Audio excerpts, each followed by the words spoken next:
Hey folks, this is going to be a short little video tutorial on how to use the NatureCounts app to submit a MarshWatch checklist. So you're going to go ahead and download the NatureCounts app either from the Apple iStore or from the Google Play Store. Once you've got it downloaded, open it up while you're at home and have some Wi-Fi. So I'm going to open her up right now. It's got a cute little gray jay as its icon. It's going to prompt you for your NatureCounts login name and password, so you can go ahead and enter that. If you don't have one of those already, go to the website and visit Submit a Checklist, and you will be prompted to either log in or create an account there. That's the easiest way to do it. Okay, once we've logged in, it's going to take you immediately to your profile page. If you've used this app before, say for another project like a breeding bird atlas, you're going to want to make sure that you are into the MarshWatch project. So we use this app for several different Birds Canada projects. So right at the top, you're going to see a little MarshWatch project.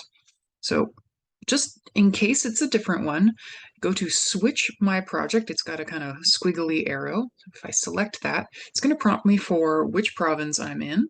And I hit next because I'm in Saskatchewan. And it's going to ask me which program or which project I want to be submitting a checklist for. So we're going to go ahead and select MarshWatch and save our changes. Now we'll move over onto the bottom left-hand corner under the Create tab, and that will prompt us to create our very first checklist. Conveniently, it's going to auto-fill the date, the start time, and it's already going to select the MarshWatch protocol. If you started your checklist, say 5 minutes ago, you can go ahead and change the time as you wish. Or if you're submitting, a checklist that you collected a while ago and you want to submit it through the app, you can do that too. You can select a previous date and a previous time. So I'm just going to go ahead and confirm it's 11:45. And you can edit your location. It will show you whereabouts you are in the world. But if you want to zoom in and select, say, a different place, say we're, hanging out at this lovely wetland over here, you would go ahead and you would tap on the screen, drop a pin, and select that location. So you would do that if you were submitting, a checklist from somewhere else, so you were doing it later on. We're going to use this one as our example one for today. Okay, once we've got our date, time, and location set, we can go ahead and click Next, and we can start recording our species. It's going to bring up a list of species that we're going to be covering in MarshWatch, so these are all going to be familiar to you, especially by the end of the webinar series. It's pretty easy to add species, so if you want to say you want to add a Canada goose, you can just hit on the little plus button in the count column, tap it once, tap it twice, and add a whole bunch.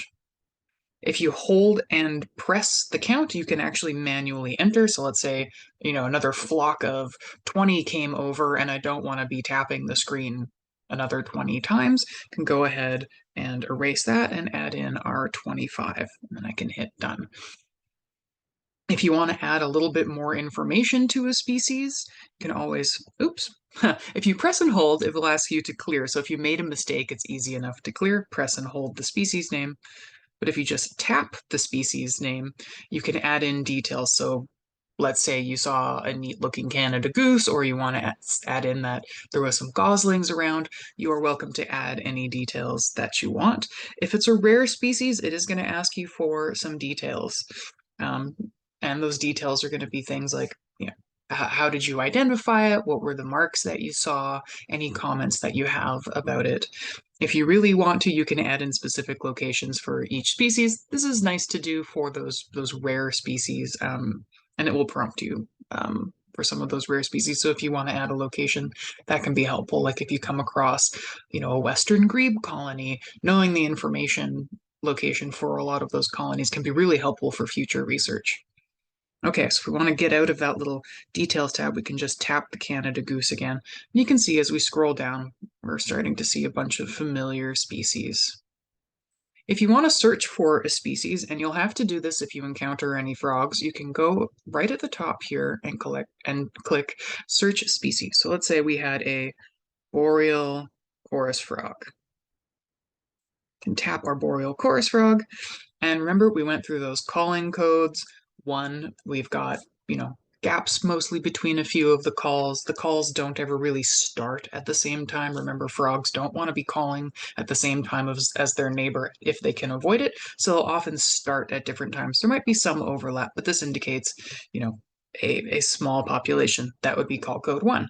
If you get a little bit of overlap, but there's still break in the overall noise of frogs, pauses for a second here or there, call code 2. And if it's really just a solid wall of noise, like you could not reasonably estimate the amount of frogs that you've got, you would put call code 3. I'm going to say there was a fair amount of overlap, add in call code 2. And I can add in sounds like running thumb over comb. And that will satisfy our little details because it is considered a rare species. These are using the eBird data filters for the location, so unfortunately eBird doesn't do any amphibians. This is also why we do things through our own programs. We can't actually track amphibians through things like eBird. So because those filters don't include those, and we don't have all of the frogs and toads mapped out for the entire province, most of them are going to be listed as rare.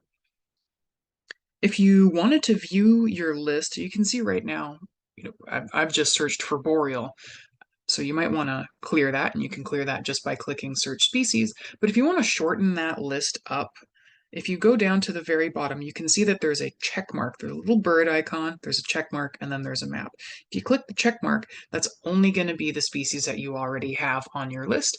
And I like to do this, once I've got a few going. You can search for more species as you want to add them. It will bring up the whole list again. So you can click, we've got a mallard, we saw a couple of canvasback, we had a couple of redhead, and we can always bring it back to that more reduced list if we know that we have several of these species. It's easy to tap and add some more. Again, if you made a mistake, say, oh gosh, we didn't have redhead, I made a mistake. Again, it's easy to hold that name and click clear, and then we will have no more records for redhead because we made a mistake. Pretty easy. If you want to zoom in on the map and see whereabouts you are in relation to that, that can be really handy. If you want to go back to that full bird list, you can always click the little birdie icon in the bottom left. So as you can see in the top left-hand corner, there's a little timer that's been going, and that's conveniently, counting the number of minutes, potentially hours if you're out there for a little while. So you don't have to worry too much about your start and end time if you're doing this live. Those little icons there, if you want to save this as a draft, say, you're going to be leaving, you don't have any surfaced, you can just immediately save it as a draft. Or if you're just doing this at home and you don't want to submit a test checklist that's kind of, just made up birds, you can hit that discard button once you feel like you're confident enough in using this. Definitely try to do this at home before heading out, especially since it will download a few things and do a little bit of syncing the first time that you use it. So do open it up at home and give it a bit of a test run. You can select anywhere else and we can get rid of those little 3-dot menus. Okay, let's say this is our species list. We're happy with that. We're done birding. We're going to take off to somewhere else. Can review. So it's going to ask you to review the date, the time. It will have calculated how long we were birding for, but let's say in reality that changed. We thought we were done, and then we heard a few other things, and next thing you know, you've spent another bunch of minutes. Let's say the duration actually wound up being 15 minutes. We can change that if we want. Can add the comments. Bob was with me.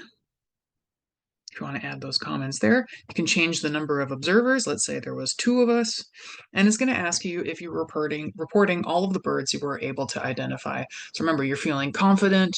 These are, those birds on that list. You feel pretty confident in that you're able to identify most of the birds that you've seen.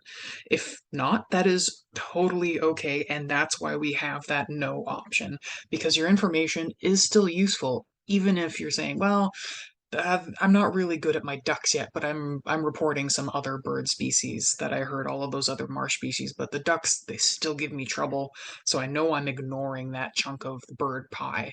So you can always select no, and even if you're just practicing, this isn't you're not able to collect your the best checklist that you're able to collect yet. Totally okay to hit that no button. This isn't complete. But, if you're a pretty good birder and you feel like you're identifying everything that's calling around you, you can select that yes button, and that lets us know that all of those species that you're detecting are there, and the ones that you've left out because they're not actually occurring, not because you didn't identify them.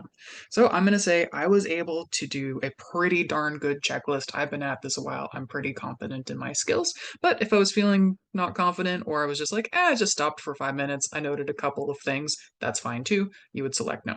I'll select yes for here.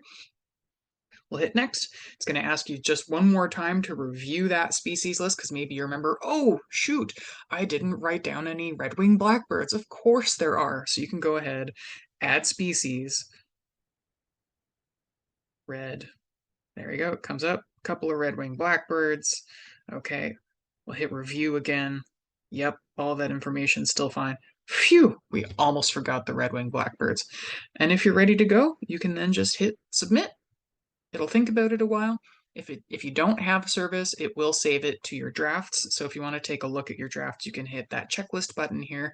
I don't have any saved, but if you did, it would have a list of all of those checklists that you haven't actually uploaded yet. And that's fine if you're out without service, or if you don't have a data plan or anything. Don't worry about it. Do that when you get home. And if you want to do it all over again, you can start birding again. And that is how to submit a MarshWatch checklist using the app. I hope you found that helpful, and I hope you find the app useful. Let me know if you have any comments about the app itself. A lot of these things are in development, so feedback is always helpful, and I hope you have fun. See you next time.